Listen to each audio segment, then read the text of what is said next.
great to see you here again. My name is Luc de Kuster, founder of the Kuster Academy, and in this video I will talk about communication and the need to know principle.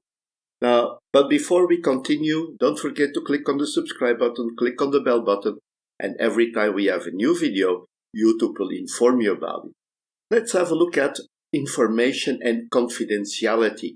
When you are dealing with a project, you may be creating something that will have an impact on the market, that will have an impact on your competitors, sometimes even on national security and things like that. So you have to consider confidentiality, because when you look at all these elements, you may find that other people are interested in what you are doing and would try to have an opposing reaction to what you're doing, find something to stop what you are doing. They want to create their own product to compete with you. So sharing information is in fact very important and should be limited. You have to hide the things from the people, the organizations and competitors who could take advantage of it. The main thing about confidentiality is to share it with as little people that you can. Sharing it to more people will in fact lead to more possible leaks and other things that can happen. When you look at information, let's look at the Second World War, the Germans, they tried to hide what their troops were doing. They were trying to hide who they were going to attack. Now, once you know that information or somebody is saying something, sometimes information was discovered just because the people were talking about it, even not saying direct things, but when you put the elements together, you will find that some things start to add up. We have encryption today, we work with that, we try to do it, but the weak point is still the person who's talking about it.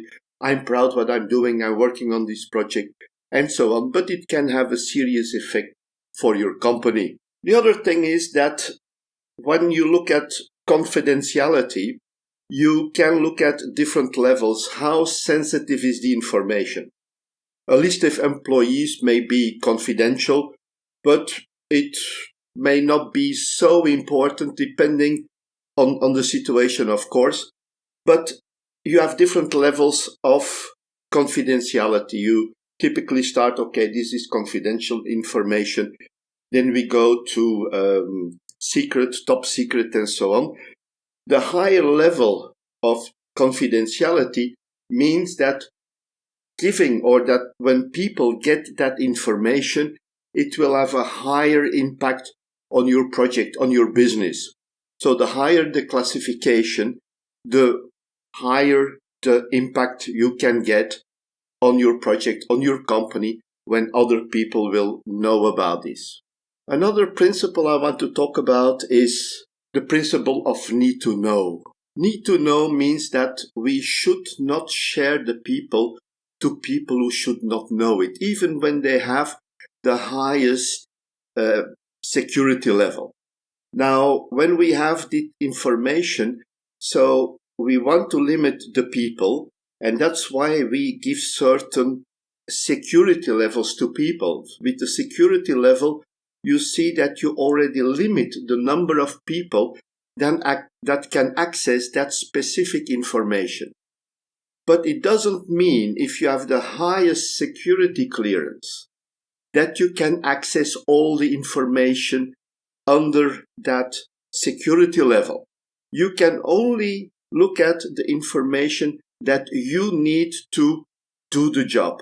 So if you have a high security level, you cannot go and see into another project's files unless there's a need to know that you have to cooperate. But you have no authority to go there. The need to know principle says that you only have access to the information that you need to do your job. And that's a very important principle, because it's not because somebody enters in your room, says, yes, but I have this clearance, I have to see everything. No, they don't have to. You can say it's a need to know when you only have the permission, only when you have the permission to see that information, it can be shared with the people who ask for it. What are the precautions that we have to take? Well, first of all, we have to set up different clearance levels, instruct the people about the security issues, and create lists with people and information they can access. Now, the third thing to do is to ensure that the people only have access to the information for which they are clear to. You can do that through websites who can access this. So when you have an unauthorized access, it will show it, it will stop it. And basically what will happen is that you may have an alert and the person may have to explain why did you want to look into that information. Once that you see that unauthorized people can get access and you can identify team members, for example, by outsiders, you can follow these people, look into their trash, try to find information. Okay, it's a lot of James Bond-like espionage things, but these things happen. We try to get information from our competitors. If I'm wearing my badge with the company I'm working for, people know my name, can track me, can find out who I am, and they can find out ways to steal information from me. They can break in my apartment, they can try to look into my trash, and they can also see with what people I'm talking to. You can do a lot with that type of information, so it's very important that you don't share information to the outside world, not even wearing a badge. And I see many people wearing a badge. I'm proud I'm wearing a badge. I must be important. Yes, but you're showing the people where you are, with whom you are working, and they can find out what you're doing. And if it's interesting for them, they will try to steal it. So that's it for this video. Don't forget to click the subscribe button, click the bell button, and every time we have a new video, YouTube will inform you about it. Thank you very much and bye-bye.